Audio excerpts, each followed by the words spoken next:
This is Hino's Sport, bringing you that heat and that far. We keeping the foot on the what? On the X. We keeping the foot on the what? On the X. Now let's talk about it, man.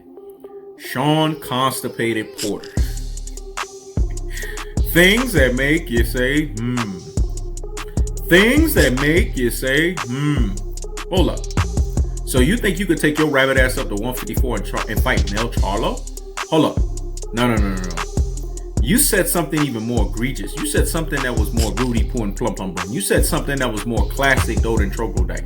You said something that was more ultra fanboy with the ultra fanboy rhetoric. I told you guys, boxers, trainers, promoters, all alike. They can be Rudy Poo and Plum Plum Brains. They can be classic Doden Troglodytes. They can be ultra fanboys with the ultra fanboy rhetoric. So you could take your ass up to 160 and fight Jamal Charlo? Whew! I see that Errol the True Spence bloated trauma is having a rippling effect. The bottom line is this. Shawn Porter's fighting at 147 for a reason. Because he's a second tier welterweight. And if you are a second tier welterweight and you can't finish your opponents at 147, how the fuck you think you're going to finish your opponents at 154? Matter of fact, how the fuck even more are you going to finish your opponents at 160? This is what we call Errol the Truth Spence bloated trauma. You can fight at 154, but all we saw was cornrows flapping against Sebastian Vermella. People that sat here and said that Shawn Porter actually blocks cleanly, actually had a 120 to 108 decision. Do you guys know what a 120 to 108 looks like? That's what Floyd Mayweather did to Cinnamon Alvarez. That's what Errol Spence did to Mikey Garcia when he regressed his ass into a Uber, a Lyft, and a hold up.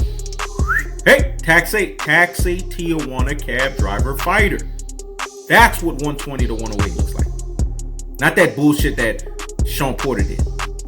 Now, if we're sitting here and saying that Shawn Porter is a 120 to 108 boxer, then we're lying to ourselves. We're deluding ourselves.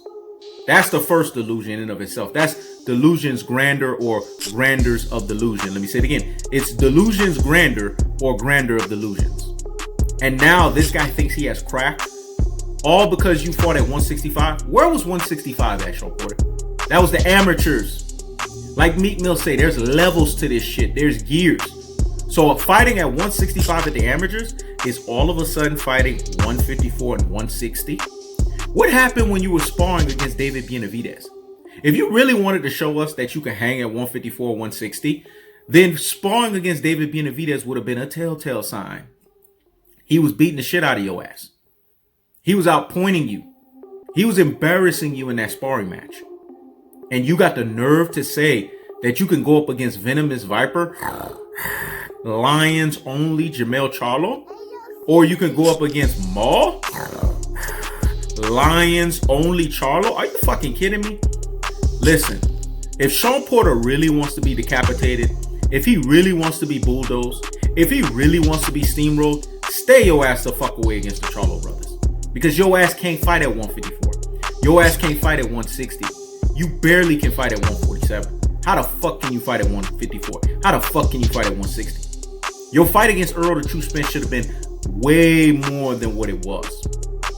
And we saw everything we needed to know against you versus the likes of Danny Garcia and you against the likes of Keith Thurman. I tell y'all, man. If I needed the butt of all jokes, the butt of all jokes was Shawn Constipated Porter telling us that he could fight at 154 and in so much so 160. Listen, you're short.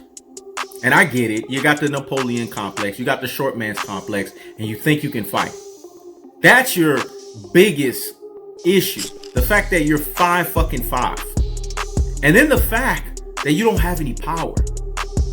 When has anyone told us that Shawn Porter has blazing power to where it's to the levels of the Triple G's of the world, to the levels of the Errol Spences of the world, to the levels of the Charlos of the world, to the levels of Canelos of the world? You don't have that fucking power. So how the fuck you think you're going to compete at 154, let alone 160? I want Shawn Porter to actually fight at 154 so Jamel Charlo can permanently retire his ass from boxing. Errol the True Spence gave your ass bloated trauma. Stay your ass away from the Charlos, man. Bottom line is this. Stay the fuck away from the Charlos. Take your ass to 154. We'll see what happens to your ass. Take your ass to 160. We'll super see what happens to your ass. Just because you fought at 165 in the amateurs, that don't mean you can fucking fight at 154 and 160 in the pros. If that was the case, Kenny Porter would have never kept your ass completely at 147. If Kenny Porter believed in you, Kenny Porter would be the one coming out.